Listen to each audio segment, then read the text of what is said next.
mantra. And I look at my students and I say, now think about this for a moment.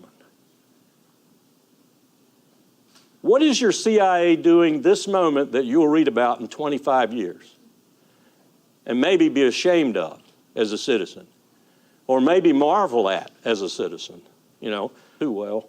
I listened to him talk about the threat that Iran presents, and I want to say, John, Saddam Hussein fought Iran for 8 long, brutal years, and neither one of them won. We beat Saddam Hussein in 19 hours.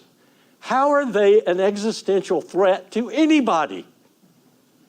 Think about that for a minute. And yet, that's the kind of logic the architects, to use CJ's words, use in order to send these young men and women to fight.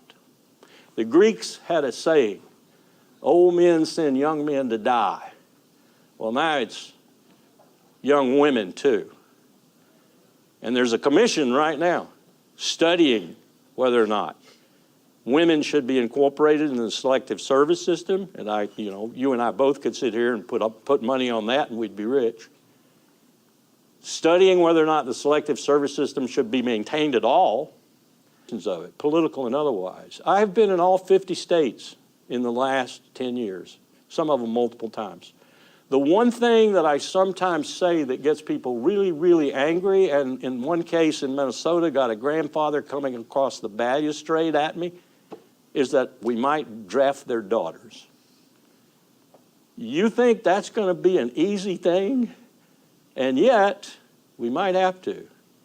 In 1863, when Lincoln introduced conscription during our Civil War, he had to send a Union division to New York to quell the riots, and people died, and he could ill spare that division.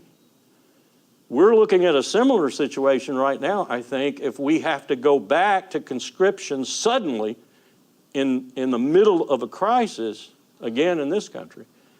If you haven't talked to some of these young people, if you haven't been across the country, if you haven't talked even to their families, and they put their questions together, controlled for other factors and variables, and went out to about 3,000, I think it was, of the different families that were included in the survey, all over the country in every state.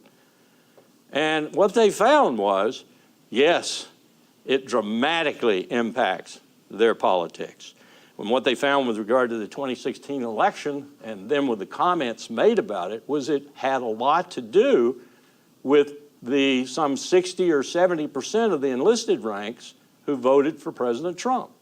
Now, don't even, I'm not going to say good or bad on that. What I'm telling you is that they heard him say that Iraq was a fiasco. They heard him say that he was not for this state building stuff. They heard him say that he was not for these crazy wars and everything, and that had a political impact.